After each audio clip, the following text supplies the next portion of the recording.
Est-ce à cause de la répétition de l'événement? Mais la dernière prestation publique de Gilles Détord aura un goût de déjà vu et de déjà entendu. Ce soir, je veux dire devant vous tous toute l'estime que j'ai pour le maire qu'il est devenu grâce à vous, tout le respect que j'ai pour l'homme qu'il est et toute l'amitié que j'ai pour Gilles.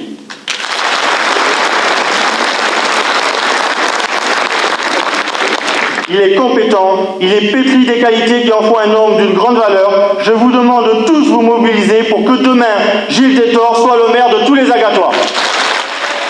Avec les habituels prologues de gratitude de Sébastien Frey envers son ami et garant, l'essentiel des discours sera bien évidemment consacré à dénoncer l'alliance de Passerieu-Ignatov. Discours aisé où chacun ira de son bon mot et des formules souvent triviales pour fustiger leurs adversaires devant un parterre fidèle. Car lorsqu'on est de droite, on le reste. Comme on est quand on est de gauche, on reste de gauche. Du moins quand on est un homme qui a des convictions.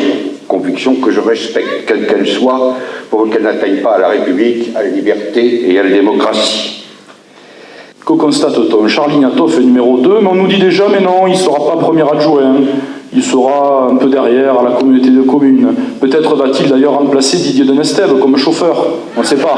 C'est ça, c'est là qu'il veut le mettre. Alors que l'on met en avant, ici comme ailleurs, des convictions immaculées et sans reproche, on peut s'interroger sur le rôle joué par certains supporters du premier rang, répertoriés quelques jours plus tôt sur la liste communiste révolutionnaire de Jacques Delay. La campagne s'achève pour Gilles Détord et il était temps. Les prestations en répétition, même avec l'apport d'invités, ont fini par essouffler les hommes et rendu fastidieux leur discours désormais sans surprise. Pour les surprises, il faudra attendre le lendemain en ce même lieu.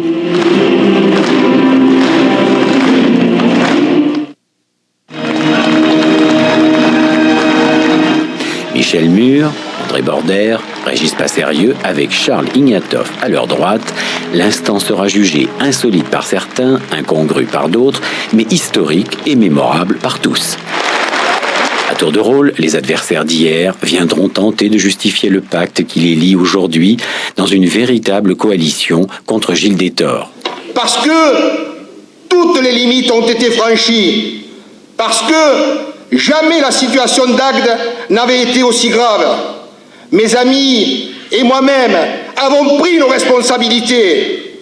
Nous avons discuté, débattu et choisi de consolider, d'élargir ce rassemblement parce que nul ne peut prendre la responsabilité de voir Agde de devenir ce qu'elle est en train de devenir.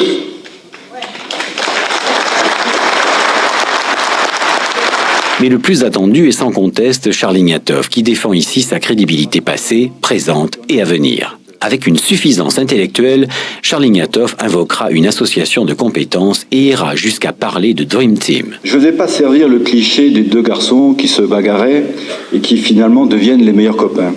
Mais je voudrais dire ici...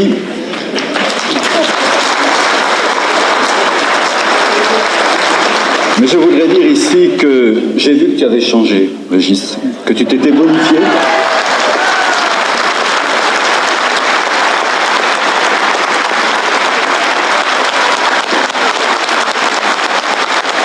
Certains ont cru rêver jusqu'à ce que l'accolade impensable hier encore efface définitivement les doutes.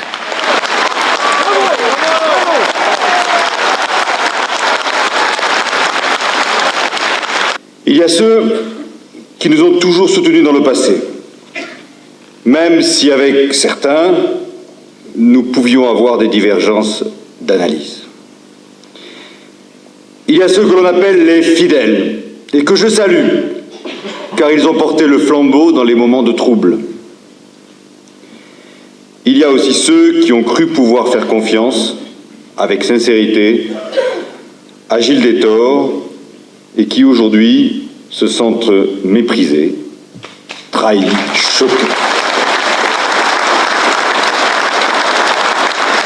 Il y a ceux qui cherchent, au travers du déluge d'invectives et de polémiques, qui pleut, le meilleur chemin pour Agde, un chemin large et solide, et qui viennent, je le sais, nous écouter avec une grande Attention.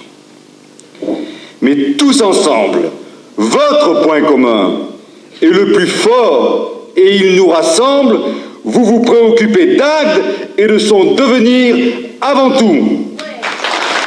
Les avocats de l'Alliance vont vite exercer un autre talent où ils excellent tout autant, celui d'accusateur.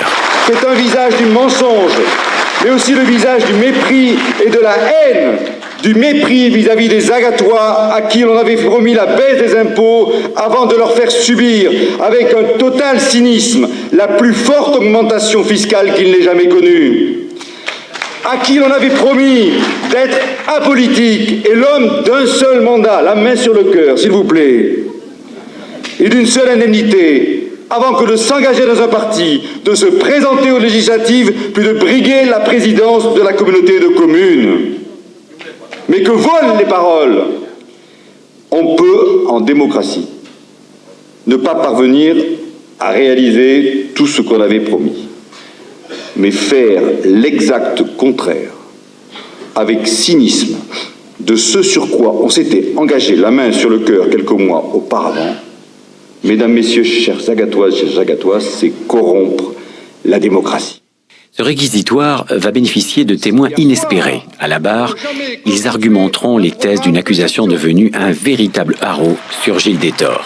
Mais la déposition la plus cinglante sera celle inattendue de Stéphane Ravaille, ex-adjoint au maire, entré depuis en dissidence avec Détord. Monsieur Détord ne reconnaît ni ses erreurs, ni la moindre insuffisance.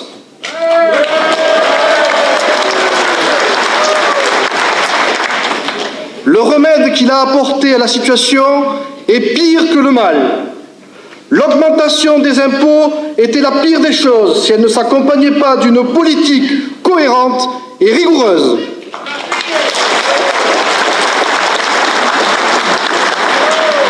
Tous les efforts en ce sens n'ont pas été faits.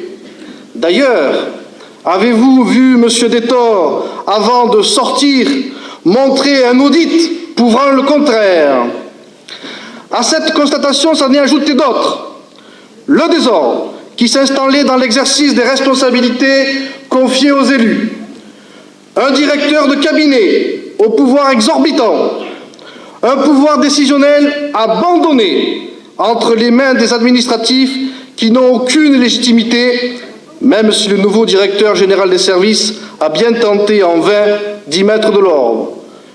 L'action chaotique menée au coup par coup, sans vision directrice, dans de nombreux domaines, urbanisme, environnement, culture, tourisme.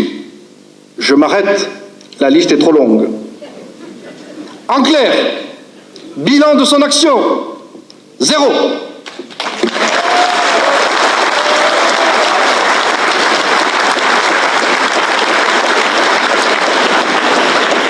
À chaque occasion, cherchant à améliorer ce qui devait l'être, je me suis entretenu avec M. Détord. Je me suis toujours heurté à son autosatisfaction béate. À 7 heures, les dés sont jetés et la soirée s'achève sur les slogans habituels des veillées d'armes qui promettent la victoire.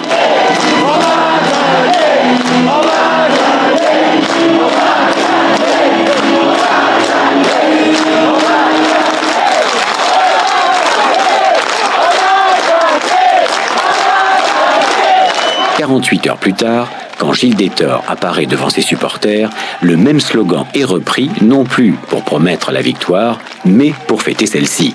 Entre-temps, 5 939 Agatois, soit plus de 51% des électeurs, avaient décidé qu'il en serait ainsi. Et c'est nous qui avons gagné!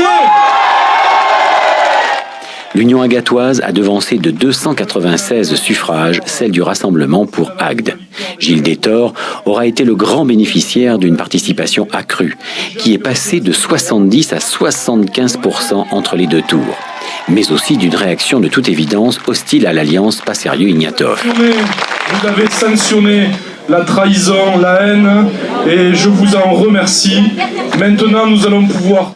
Les inévitables analyses vont décortiquer les résultats et les chiffres pour, au bout du compte, spéculer sur les hypothétiques reports de voix. Mais les principaux intéressés ont, eux, déjà arrêté leur bilan et leurs conclusions. Je je dirais que 49% des Agatois dans une ville très marquée nous ont soutenus, c'est énorme. Un maire UMP sortant dans une ville comme Agde aurait dû faire un score très très large. Et deuxièmement, je crois que l'électorat du Front National, avec Jacques Blanc très actif dans les coulisses, ont travaillé très fortement pour rabattre les réseaux Front National sur l'électorat de l'UMP. Je n'ai jamais vu un maire UMP rencontrer un leader du Front National. Ici, nous l'avons vu à Agde. Je pense qu'aujourd'hui, quelque part, il y a une municipalité qui a été largement élue avec les voix du Front National, sur des valeurs qui ne sont pas éloignées de celles du Front National, et que ce n'est pas un échec pour moi, c'est un échec pour Agde.